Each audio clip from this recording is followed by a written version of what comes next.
Hey there, my friend. Welcome to today's video. I hope you're having an amazing day. This is Dr. Anthony Balduzzi. I'm the founder and CEO here at the Fit Father Project and the Fit Mother Project. And today's video is special, and I'm really excited to share this with you.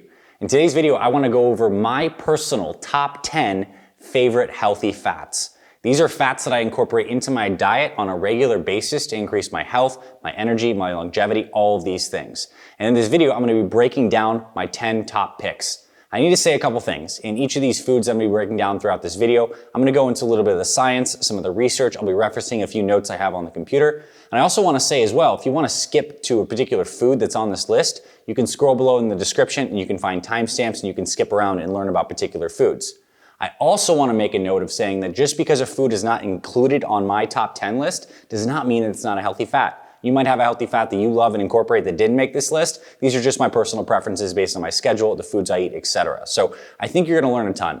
And before we get into the list, I want to talk about fats in general, because there are 3 different types of macronutrients, meaning the main things that we find in food that give us calories. There are carbohydrates, proteins, and fats. And fats happen to be essential for human life. Each of our cells is actually surrounded by a fatty layer. It's called a phospholipid bilayer. So fats are incorporated into the structure of our cells. Our body uses fats for energy. It fuels our organ function. It keeps us warm, produces key hormones like testosterone and estrogen. So fats are very, very important, and we get the right kinds of fats into our diet.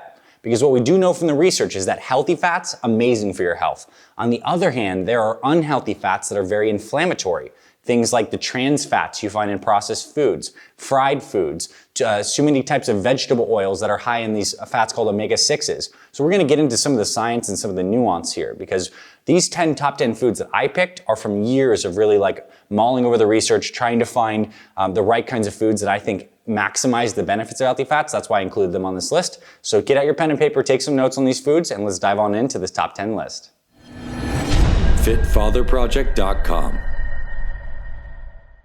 All right, my friend, let's get into this top 10 list of my personal favorite healthy fats. And these are in no particular order, just the order that I wrote them down. The first fat I want to talk about is extra virgin olive oil. And when it comes to the kind of oils you might find in your house, I think this is probably one of the best ones that you could have. It is a phenomenally good healthy fat. And I recommend every household, if possible, have a high quality extra virgin olive oil. And what makes a good high quality extra virgin olive oil is it's typically sourced from one country, the state of California has good olive oil. Spain has great olive oil. Italy and Greece both have great olive oil, but you want to find a high quality olive oil that, just spend some money on it. It's typically in a glass container, and this is very good. Now, the reason olive oil is such a good fat is primarily something you can use on salads for an amazing dose of monounsaturated fats. So monounsaturated fats, we're going to talk about a lot of these throughout the video, are one of the most heart healthy fats. And it's also no surprise from the research, one of the best types of diets, if you will, that helps protect you from heart disease is called the Mediterranean diet. And what do you think the Mediterranean diet is very rich in? It's rich in the oleic acid, in the olives, and the olive oil. So this is something that I use as a salad dressing. Anytime I'm trying to get some kind of salad in my body, I'm putting olive oil-based dressing on there. So it might be olive oil, salt, pepper, some spices, maybe a little balsamic or apple cider vinegar on there. But that's a really good olive oil-based dressing. A way to get this into your body is maybe even just to buy a pre-made dressing that's rich in olive oil. And I want to cite a couple of the research studies and some of the properties of olive oil because I think it's really exciting. They found the Mediterranean diet reduces heart disease risk, improves cognitive function, reduces the risk and damage of type 2 diabetes. In fact, they found one study, olive oil reduced the need for blood pressure medication by 48%. So this has anti-inflammatory cardiovascular properties. It's very good. And I like to keep my extra virgin olive oil in its raw form. I typically don't heat it. Not that it can't take the heat, but that a lot of these flavonols and anti-inflammatory compounds in olive oil are best in raw form. That's why it's great as a salad dressing. So number 1, olive oil, put it on vegetables, put it on salads. I also put it on eggs sometimes. Second fat on this list is egg yolk. So it's really interesting because when I started studying nutrition around close to 20 years ago, we were really into throwing out the egg yolk and keeping the egg whites because people were thinking that, egg whites are just where all the protein is. And that's what a lot of bodybuilders and fitness people did. They'd have the egg white omelets and stuff like that. Well, it's actually what we found out from the more recent research is that the egg yolk is just packed with all the great nutrition. The yolk, the yellow part of the egg, is actually what's loaded with all the vitamins and the minerals. In particular, there's a class of vitamins called fat-soluble vitamins. These are vitamins A, D, E, and K. without getting into the specifics of what they do, these are crucial for health, and they're loaded into the egg yolk. And when you're buying an egg, I think the egg quality matters. It's really good to buy an egg yolk that's ideally comes from eggs that are pasture raised, meaning that the hen itself is going around and eating all sorts of different natural diet, because what you'll find is a really good egg yolk is more orange, it's not as yellow. If you find a more yellowy egg yolk, not to say it doesn't have health benefits, but the orange ones are actually orange because they have more vitamins in them. It's the vitamin A, it's the lutein, it's the zeaxanthin, these amazing nutrients that actually make the color of the yolk more orange. So eat more orange egg yolks.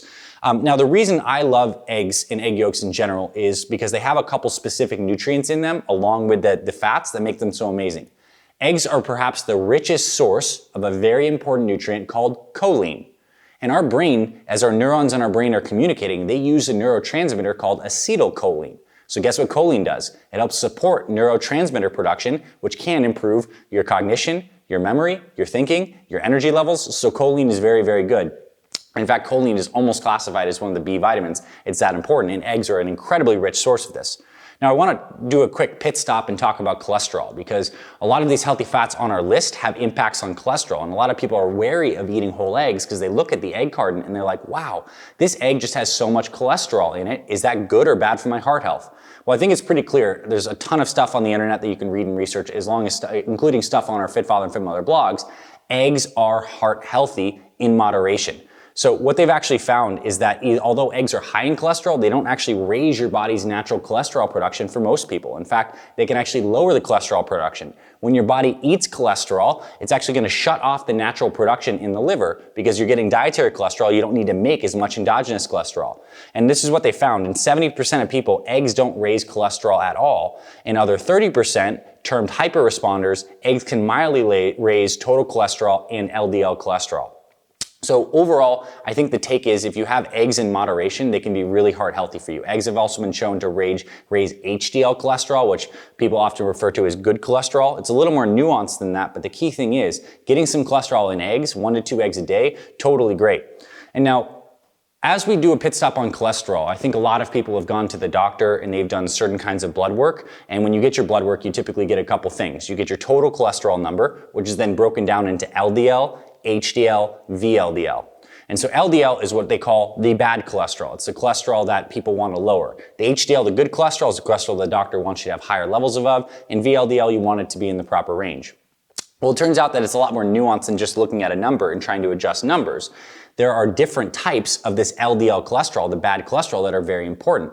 There are 2 main types of the LDL cholesterol. There's a very small, dense LDL cholesterol, and there's a very large, fluffy LDL cholesterol. And this is called LDL particle size. And what they found is that although eggs in some people mildly raise LDL levels a little bit, although they don't in 70% of people, what they do is they actually promote more of the fluffy cholesterol that's the good kind. Turns out it's a small, dense LDL cholesterol that gets oxidized and is bad for your heart. So you can't just look at the total LDL number and say what your cholesterol health is at. And I also want to just mention the LDL pattern that eggs promote is the healthy LDL pattern. So I love eggs. I include them. There's also some good research that cholesterol can help improve your immune strength and help you fight viruses and bacteria. So eggs are great. Two eggs a day for 6 weeks in a research study increased HDL levels, the quote-unquote good cholesterol, by 10%.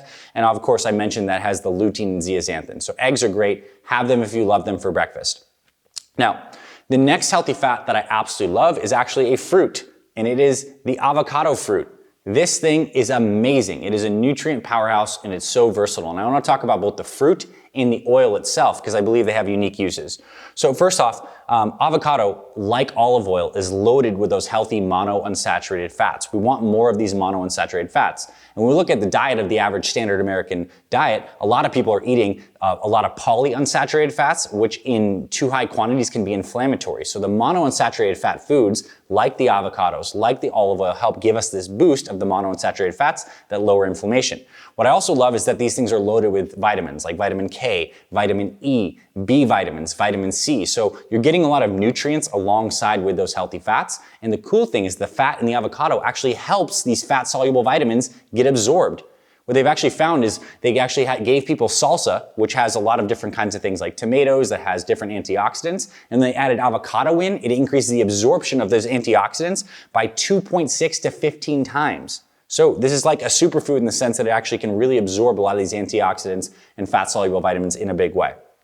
Also, the avocado has more potassium than bananas. So a lot of people want to increase the potassium amount. You should be going for avocados instead of the sugary bananas because these give you the healthy fats, they don't impact your blood sugar, and they taste great and they're absolutely delicious. So the way I use avocado is I may throw some on a salad, right, with some extra virgin olive oil. I may put it on the side of some eggs because I'm getting a combination of these two different kinds of healthy fats.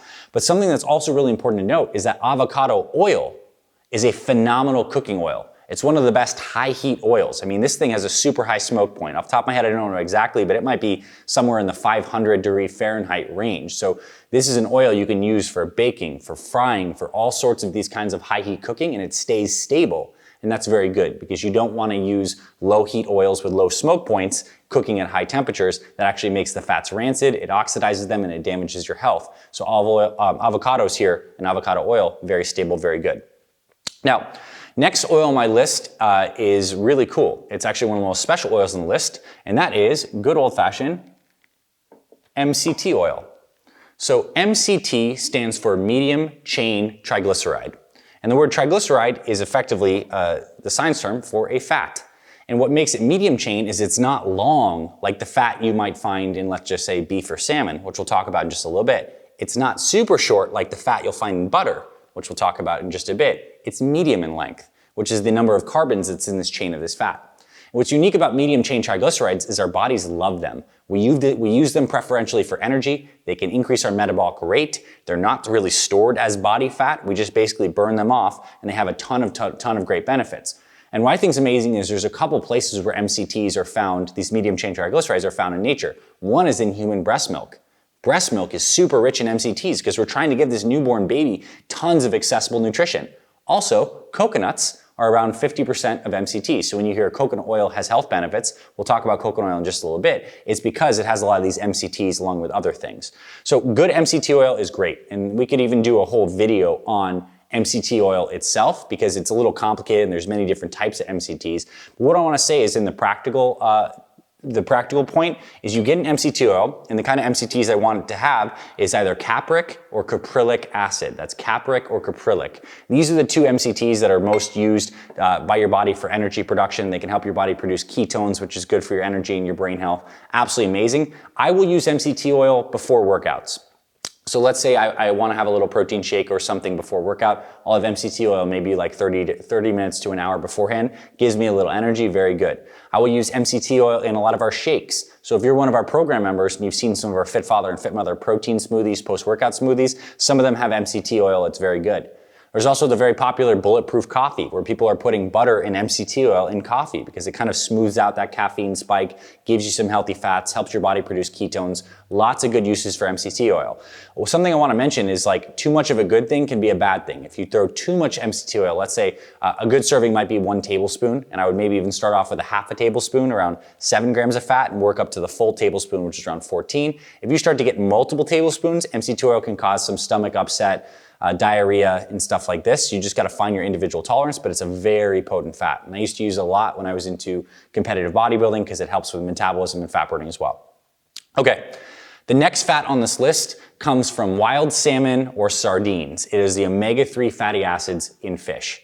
So omega-3s are a special kind of the polyunsaturated fat that are very good for your heart health, very good for brain development. It's super essential, especially as we're growing humans and babies, that babies get enough DHA, which is the stuff that actually helps the brain develop. And there's really good arguments from an evolutionary biology perspective that as humans in the species started to eat more fish, we got more DHA, it helped our brains grow. Well, we still need these omega-3 fatty acids. They're anti-inflammatory, they're very good. And I think one of the best ways to get them is not just through fish oil supplementation or krill oil supplementation, it's to eat fish.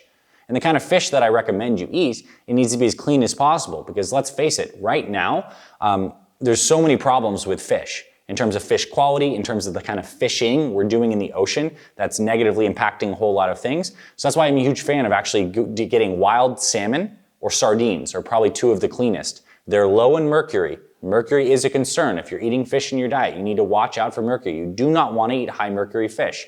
The kind of mercury that's in fish, methyl mercury, stays into the brain. It's neurotoxic for up to 30 years.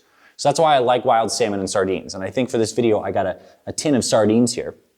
These are great. I mean, these sardines have the omega-3s, they're loaded. They also have calcium, tons of protein, they're loaded in selenium. So for our family, we'll make sure that we get some wild caught salmon a couple times per year. Maybe we go out and we go fishing, we get some wild salmon, or we buy some from the store, and I'll eat sardines a couple times a week as well to get this jolt of omega-3s, very good. So high quality fish, good. I would not be hitting bigger fish like swordfish, shark, tuna, orange roughy. Like these fish are just accumulate way too much mercury. It's like the sardines are great because they're small, and wild Alaskan salmon can be good if you can get it. But omega-3s from fish, very good.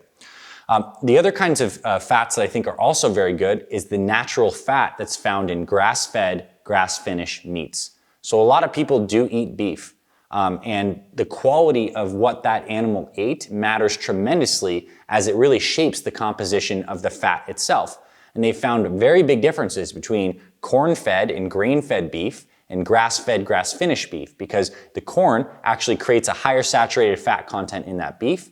And actually when the cow is actually eating grass, it increases the omega-3s in that ends up in that beef. And it also increases a compound called CLA, which is a special kind of fat that has some health benefits for cognition, for heart health, for fat burning, etc. So that's why grass-fed, grass-finished naturally has some fat in it. And I have some grass-fed ground beef right here. So this is something that can be incorporated into a meal very easily. It has built-in protein, built-in healthy fats, and you get good high quality there. It can be good for your health.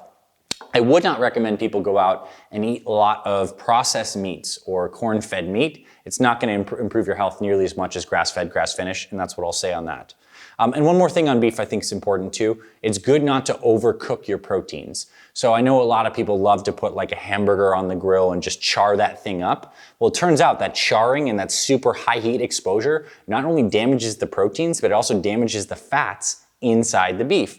And it can create cancerous compounds like called polyaromatic hydrocarbons, heterocyclic amines. The key thing you need to know here is it's better to cook things low and slow. So if you're gonna prepare something like grass-fed beef, do it on a stovetop. Maybe you put down some avocado oil or some olive oil as a base and you turn that on, you simmer it on lower heat for a longer period of time. Maybe you're making stews, maybe you're using a crock pot or something like this. This is gonna be better than high heat combustion, which denatures some of the proteins and fats and can turn things into pro-carcinogenic compounds. Okay, next on my list, macadamia nuts. I love macadamia nuts. They are a really amazing nut, and these are the big guys right here. What's unique about macadamia nuts is they're super rich, and again, monounsaturated fats. In fact, they have the same oleic acid that you find in olive oil and also in avocados. So the key theme here is we're trying to get more of these good monounsaturated fats. And that's not to say that other nuts aren't great. I also think that pistachios, and I have almonds here as well, these made honorable mention on my list. They're very good. But if I had to pick one nut that I think is the most heart healthy and most healthy overall, it's probably macadamia nuts. They're very great, and I think they have tons of vitamin E, they have flavonoids, they have antioxidant compounds, they're low in sugar, they have fiber, they've been proven to lower cholesterol, so I can't say enough good things about macadamia nuts. They make really wonderful snacks. My wife likes to actually throw on some like garlic, rosemary, salt, pepper, and some spices on there and make like a spicy nut mix. Absolutely delicious, really great snack. I love that. And if you become one of our program members, you get access to all of our recipes as well, so I want to make that very clear as well. There'll be links below in the description.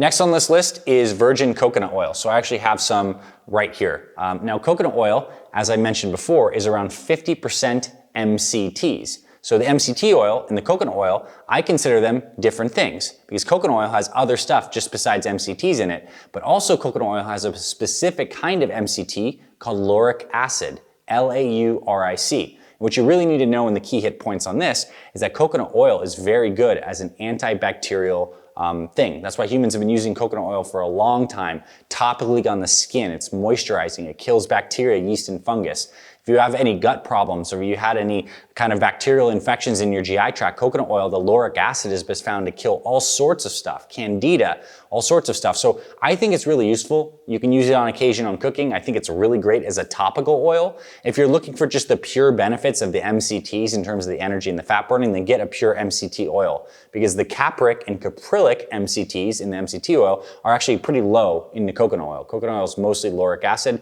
but it still makes this list, and I really think it's good as a topical lotion, really good. A lot of women use it for hair growth and stuff like this. So overall, coconut oil is great. It moisturizes, reduces inflammation. I think it's a very versatile fat. Next on this list is grass-fed butter or clarified butter called ghee. Now, I think butter is another thing that got a very bad rap. People were like, oh my gosh, saturated fat is gonna, cause unhealthy cholesterol and inflammation, and it's bad for heart disease. Well, it turns out that butter itself, particularly grass-fed butter, meaning it's coming from the cows eating the right kinds of things, has a lot of health benefits. And one of the most special things about butter is rich in a short-chain amino acid called butyric acid. So again, we talked about the different lengths of fats or how we categorize them. We have long chain fats like found in the beef that take the body a long time to break down. We have those MCTs, the medium chain fats that are very accessible and short used for energy very quickly. Then we have very short fats like the butyric acid in butter. And the cool thing about butyric acid is it's also, like the lauric acid in coconut oil, very good for the digestive tract. Our cells throughout the entire digestive tract love butyric acid. It gives them energy. It reduces inflammation. If you've had any gut issues or dysbiosis or inflammatory conditions in the digestive tract, like many people do, butyric acid is an actual treatment that a lot of doctors use to help improve gut health. And this is why butter, in moderation, can be good. And one thing I like to do for butter in terms of practically using it is I may use it in a pan before making some eggs. I may throw it on top of some kind of root vegetable, like let's say there's a baked sweet potato or some squash, to help balance out the healthy carbs with the healthy fats together. And it's really good for lowering the blood sugar response. So I'll say, don't be afraid of butter. What I would be afraid of is these processed things like margarines and these corn oils and seed oils. Those are far worse for you than butter or tallow or lard. Some of these animal-based fats, we found out that those are actually a lot better for you. Now, if you are sensitive to dairy, then maybe clarified butter like ghee might be even better for you. It goes through an extra step in processing that actually removes all of these milk solids, and it's been a staple in the Indian diet for thousands of years. A lot of health benefits to that. Short chain fatty acids in butter, very good. And now, last on this list, is high quality dark chocolate. I think this is an amazing fat for many reasons. One is it's good to have something in your diet that gives you a little bit of sweetness. In case you ever want a sweet tooth, you have something to turn to. So for me, it's often going to be some kind of organic berries, or it's going to be some kind of dark chocolate. Now, dark chocolate on its own has a ton of properties, health promoting properties baked in. In fact, they look at the antioxidant capacity of dark chocolate. They do something called the ORAC score, O-R-A-C score, and they've compared dark chocolate to all the fruits, including blueberries, and the antioxidant capacity of dark chocolate just blows it out of the water. And that can have some health benefits. What I love about it in particular is that if you get a dark chocolate that's not too high in sugar, so let's say anywhere from 75 to 85% cacao, meaning it is a true dark chocolate, not a milk chocolate, you're gonna get a ton of micronutrients. You get iron. You get 67% of your RDA of iron, 89% of your recommended daily allowance of copper, 98% of manganese, 58% of magnesium. So you get so many minerals in the chocolate that I love, good antioxidant properties. There's some stuff in there called theobromine in the chocolate that can enhance your mood and raise your energy levels. There's a little bit of natural occurring caffeine, but overall the key thing here is that this is a good healthy fat in moderation. Again, all these things in moderation, right? A little bit goes a long way, but it's certainly something my family keeps in the cupboard. In case there's ever a sweet tooth, you just take a little bit of dark chocolate, eat that, and it takes away the sweet tooth, and it's also good for your health. So that's very good. And also a lot of our shake recipes inside our Fit Father and Fit Mother programs use some organic cacao powder because we want to get some of the benefits of the magnesium, the heart opening effects. This enhances circulation, the flavonoids in the chocolate, very good. So that's a rundown. I know there's a lot here. And the one bonus I want to add on this too is fiber. So what people need to realize is when you eat fiber, from plant foods, right? From fruits and vegetables, you're getting this fiber. Your gut bacteria can actually transform that fiber. They digest the fiber and they turn it into short chain fatty acids. They basically turn fiber into some of the fat that's in butter. It's absolutely amazing. And this happens in all humans for sure, but also all the great apes. You look at like a silverback gorilla, a huge animal. The gorilla is eating a lot of plant foods and its gut bacteria is actually changing that into fat. It's changing the fiber from plant foods into butyrate and other short chain fatty acids to nourish the body, to release and give more calories and energy to the body. So it's super cool. So if you want to improve the kinds of fats you're having in your diet, don't just think about the fat containing foods we talked about, also get more fiber. And this leads us to a segue of an upcoming video where I'm going to cover some of my favorite healthy carbs as well in an upcoming segment. So I think you're really going to love that too. Overall, we covered a lot here. I think the key idea here is that you get your staple healthy fats, you incorporate that into your diet. If you're getting greens, you pour some kind of healthy fat on there. You use avocado more. You get nuts and seeds into your diet as a healthy snack, right? You're getting wild salmon, grass-fed ground beef as good high-quality protein sources if you're having animal proteins in your diet. Absolutely amazing. Eggs on occasion, great for breakfast, right? Dark chocolate when you need a little bit of a sweet tooth. And this is really the way to approach healthy fats. The more of these you include in your diet means you're gonna get better energy, you're getting the right kinds of calories, you're reducing inflammation, you're staying away from all the crap sugars and fried foods and bad fats like that actually raise inflammation. This is gonna promote your health. The healthiest diets include the healthiest fats, so that's why I wanna produce this video for you. Hope you found this valuable, my friend. If you have questions about this kind of stuff, drop us a comment below. Let us know some of your favorite healthy fats, and I would love to continue this discussion, and we'll do future videos on some of my other favorite healthy foods in the categories of carbs, proteins, and more. Thanks for being here, my friend. I'll see you around our channels. Make sure you hit the subscribe button if you haven't been subscribed to our Fit Father or Fit Mother YouTube channels. Give us a thumbs up if you found this valuable. You want more long-form content like this where we break down some of the foods, a mix of the practical and the science. I really love the thumbs up because it helps spread this video all across YouTube, gets more people to see this, and it helps our channels a lot. So I appreciate you, my friend. Thank you for being here. I'll see you around our channels. I'll talk to you very soon.